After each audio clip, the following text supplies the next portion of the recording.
Olá, tudo bem? Bom, hoje é a nossa última aula antes da prova, da nossa provinha trimestral.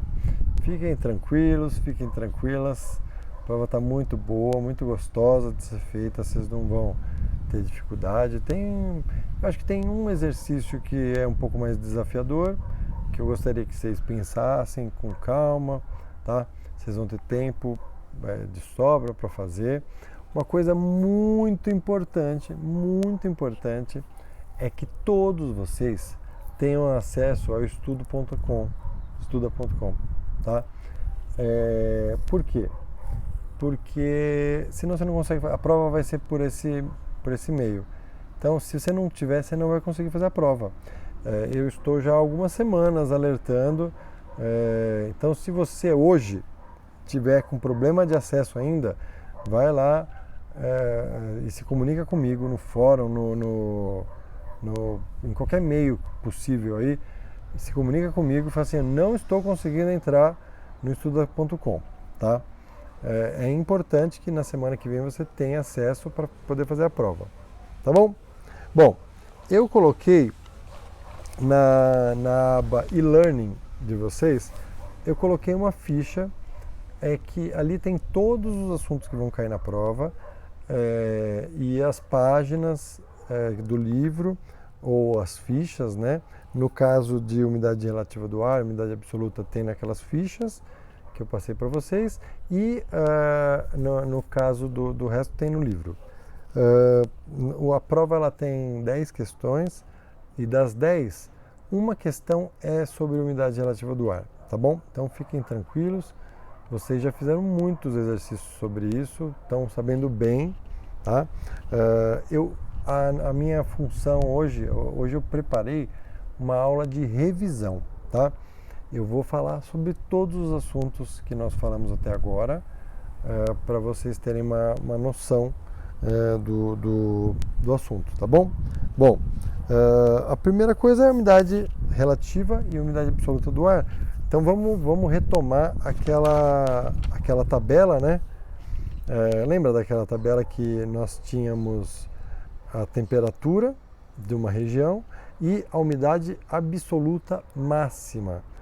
Lembra que eu falei que o ar é uma mistura de oxigênio, nitrogênio, né?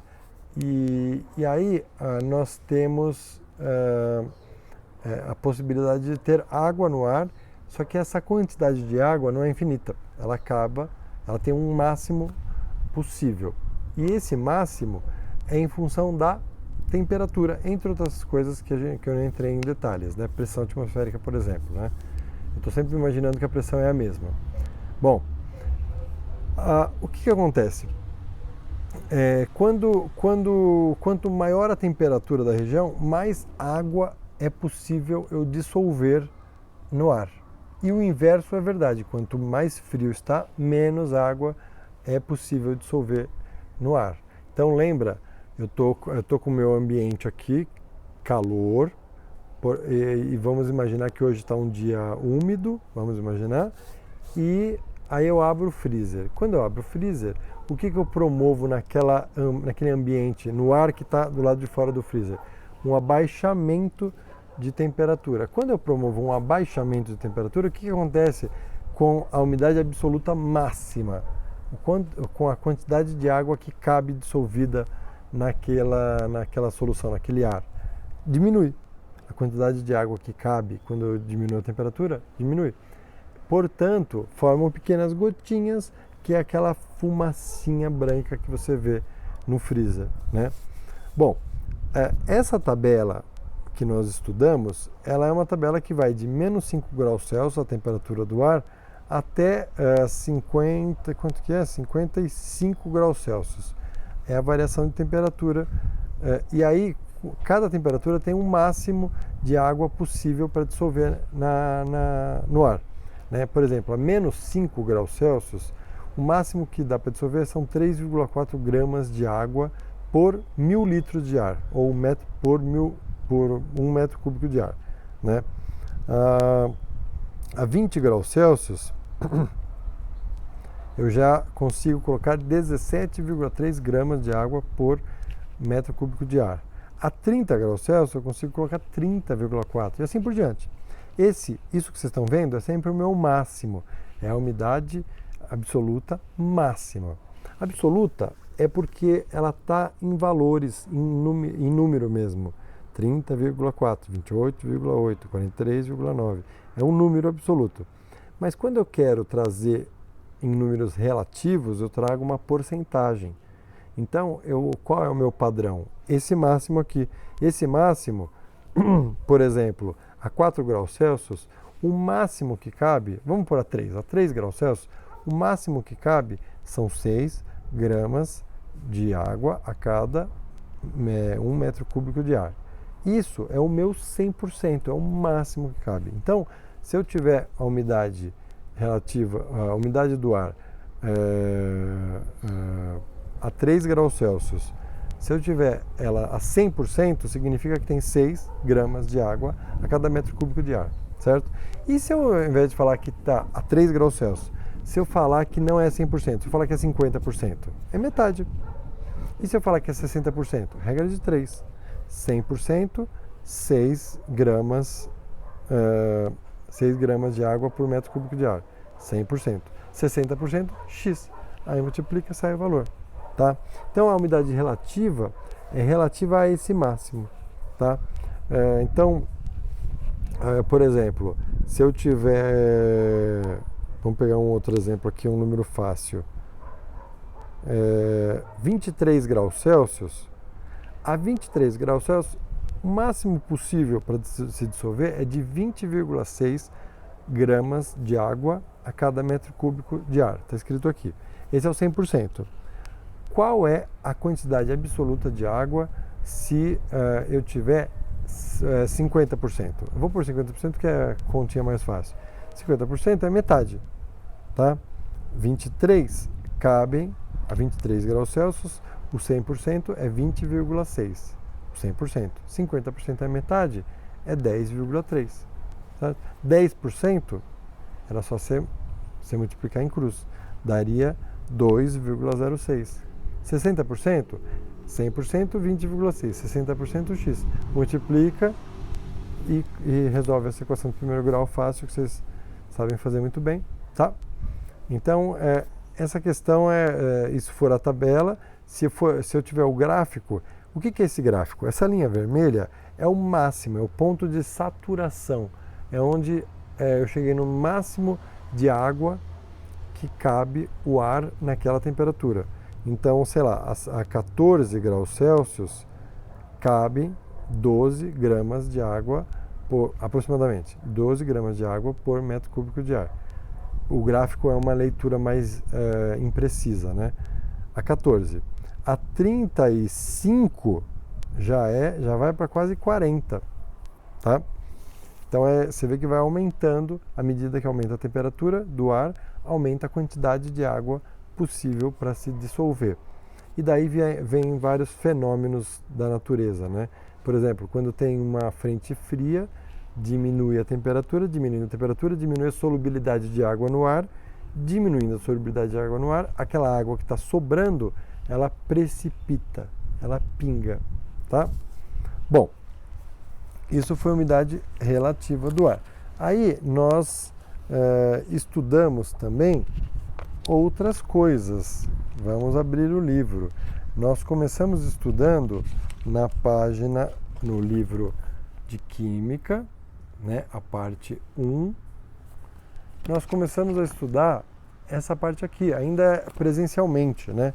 Nós estávamos na página 20 e 21, nós tivemos uma aula sobre os estados de agregação, sólido, líquido e gasoso ou vapor, e as mudanças de fase, né? Então, lembrando que mudança de sólido para líquido, fusão, de líquido para gasoso, vaporização, aí o contrário, de gasoso ou vapor para líquido, condensação e liquefação, líquido para sólido, solidificação, e toda vez que eu passo de sólido para líquido ou de sólido para gasoso ou de gasoso para sólido de uma vez só, nós chamamos, é um fenômeno diferente, É sublimação ou ressublimação? Sublimação é de sólido para gasoso. O exemplo mais clássico é o do gelo seco. Você vê uma pedrinha saindo a fumacinha, né? Aquela não é uma fumacinha, aquilo é água. Já expliquei para vocês em outros vídeos, né? E a ressublimação é o contrário. É do gasoso para o sólido. Um exemplo é o iodo. O iodo gasoso, quando ele bate numa superfície geladinha, na hora ele vira sólido, tá? Bom, e aí eu falei, nós fizemos um exercício, a primeira aula à distância que nós fizemos foi um exercício desse, né? Da gente descobrir, eu tenho a temperatura de fusão e a temperatura de ebulição de uma substância qualquer, numa determinada pressão. E aí, por exemplo, o oxigênio, o ácido acético. O ácido acético, ele tem, eu estou na página 21. O ácido acético, ele tem ponto de fusão 16,6 e ponto de ebulição 117,9. Se eu perguntar para você, a 25 graus Celsius, como que está o ácido acético? Opa, 16,6 está um pouquinho acima, 25 está um pouquinho acima do 16,6, líquido, estado líquido. Se estivesse abaixo do 16,6, que é a temperatura de fusão, é a temperatura que passa sólido para líquido, abaixo do 16,6 estaria no estado sólido, tá? E se estivesse acima da temperatura de ebulição, que é 117,9, estaria no estado gasoso. Então, a minha sugestão é, toda vez que eu tiver algum exercício e esse exercício te der a temperatura de fusão e a temperatura de ebulição, escreva num papelzinho, ou na própria prova, escreva num papelzinho os dois, passa uma reta. Antes da temperatura de fusão, tudo é sólido. Entre a fusão e a ebulição é líquido, e depois da ebulição é gasoso. Pronto, eu acabei de escrever o eixo X e as duas temperaturas, de fusão e de ebulição. Agora coloca a temperatura que você está. Se é 25 graus Celsius, coloca lá. A hora que você colocar a temperatura nesse eixo, você vai falar, opa, eu acabei de colocar a temperatura no lugar líquido. Então essa substância é líquida, né? Então, por exemplo, no caso do ácido acético, é 16,6 e 117,9. Então você faz o eixo 16,6. Antes do 16,6, o que você tem? Só sólido. No 16,6 derrete. Do 16,6 até o 117,9, tudo é líquido.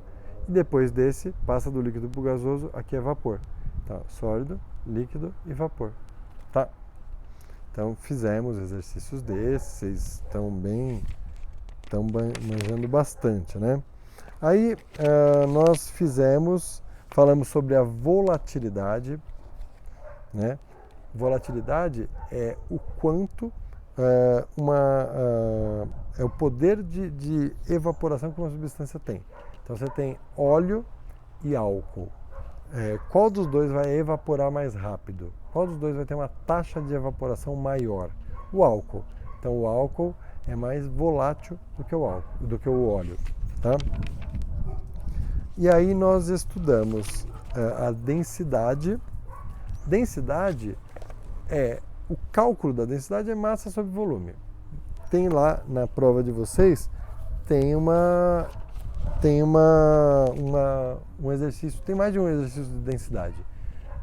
O de densidade, um dos exercícios de densidade, ele está falando de cálculo puramente.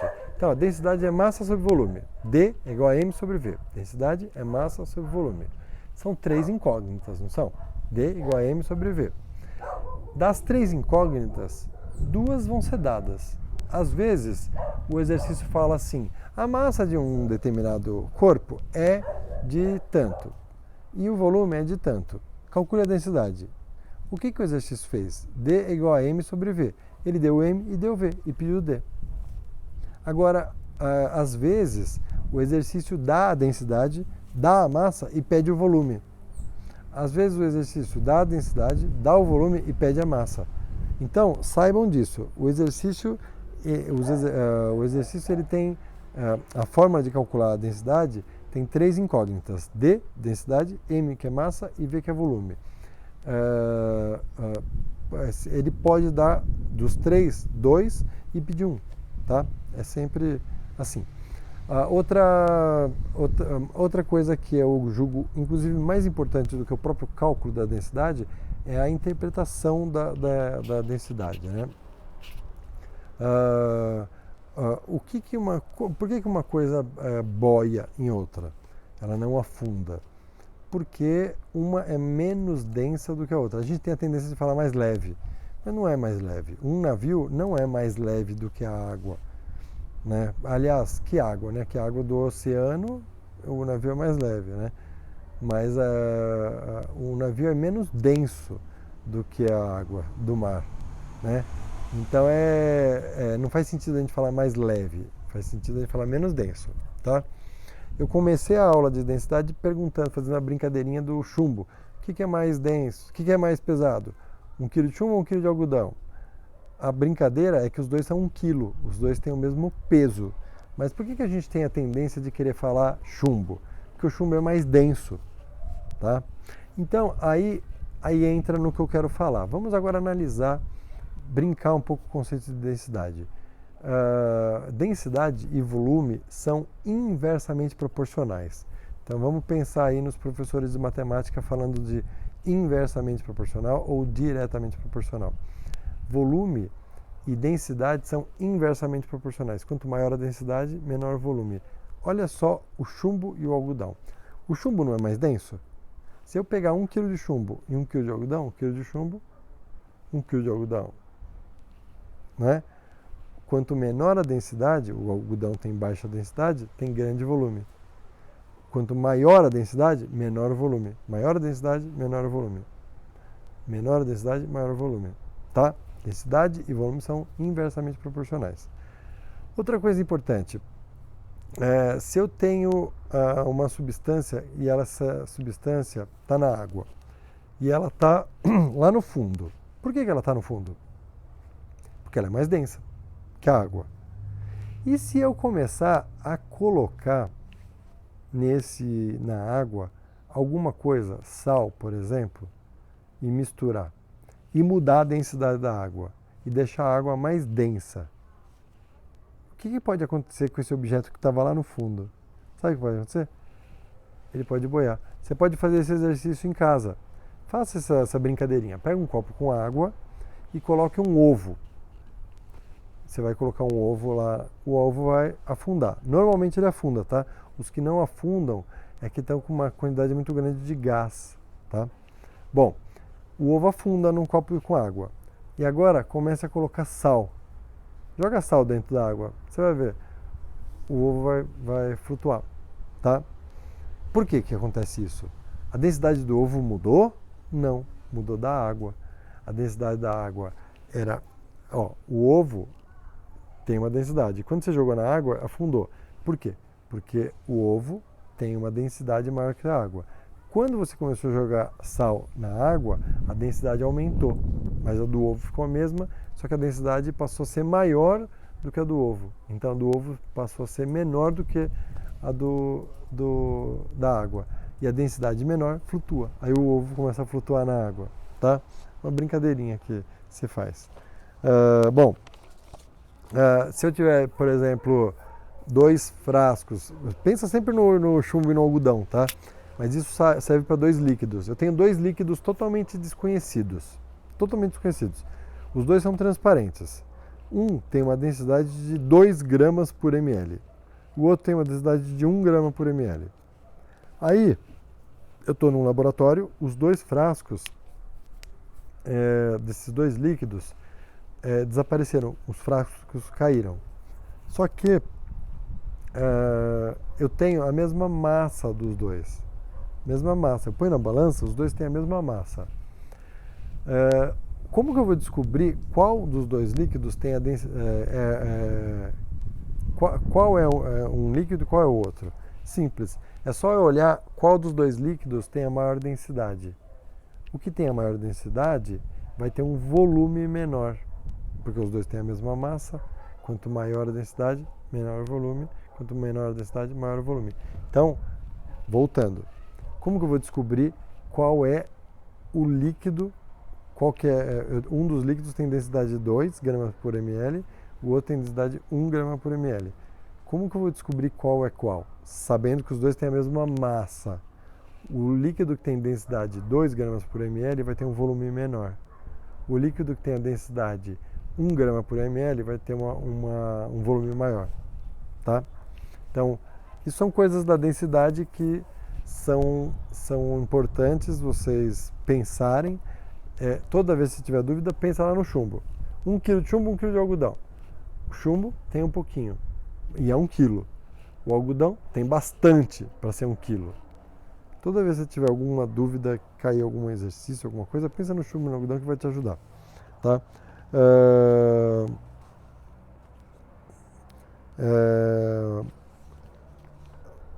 Fenômeno físico e químico, a gente estudou também. Não precisa se preocupar com a densidade de materiais com mais um componente, que está na página 26, tá? E aí, na página 28, transformações físicas e transformações químicas. Foi a última coisa que a gente viu, né?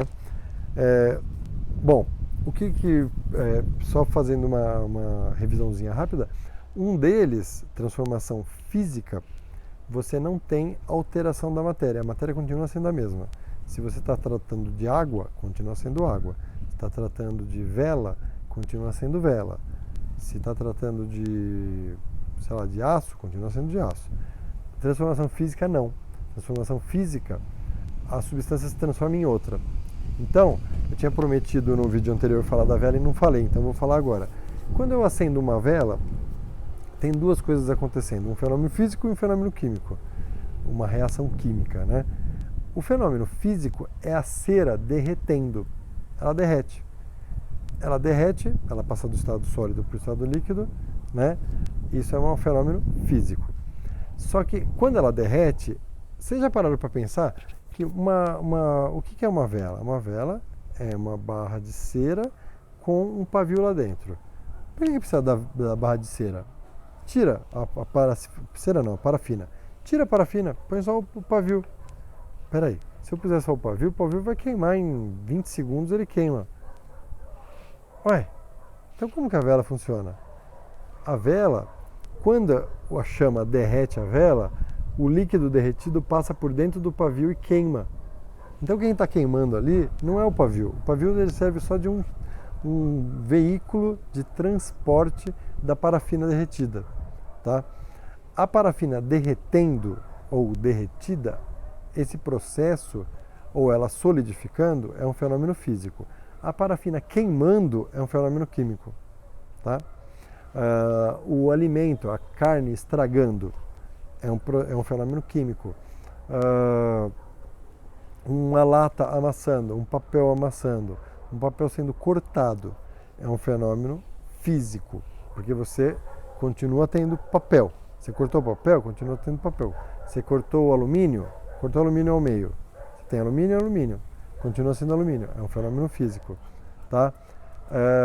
Você pega o papel e põe fogo, fenômeno químico. Ele passou a ser papel, ele se transformou em cinza, mais gases. Tá? Bom, é isso. Tem aqui os exercícios, tem os exercícios que vocês fizeram nesse período todo. Eu estou deixando todos os exercícios disponíveis novamente na internet, no estuda.com. Então todos eles vocês podem clicar lá e revisitar, refazer, tá? Se algum de vocês pediu para o colega alguma resposta porque estava em dúvida e não quis me perguntar, ou estava sem tempo, enfim, esse é o momento de agora pegar esses exercícios e estudar e entender, tá bom? E aí na próxima aula faremos a prova. Volto a dizer, na Lab e-Learning tem todas a descrição do que vai cair na prova, é só vocês acessarem e estudarem, tá bom? Eu estou à disposição. Eu gostei muito, estou muito agradecido pelos feedbacks, tá? Muito obrigado por tudo que vocês falaram. Ficou muito. Eu não imaginei que eu tivesse sendo tão bacana aí para vocês. Então isso só me dá mais gás aí para fazer o próximo trimestre mais bacana ainda e e de me preparar para fazer as explicações melhores possíveis aí para que vocês possam aprender, tá bom? Fico muito feliz. E estou à disposição, qualquer dúvida que vocês tiverem, estiverem precisando de alguma ajuda, estiverem se sentindo aí, sei lá, perdidos com alguma coisa, estou à disposição, me chama lá no mensageiro, tá bom? E não se esqueçam, se você não tem acesso ainda ao estuda.com, me chame no mensageiro, me chame no fórum, me chame por e-mail. Hoje, quarta-feira, e os próximos, quinta-feira, ou essa semana, sexta-feira, essa semana é importante vocês terem acesso a essa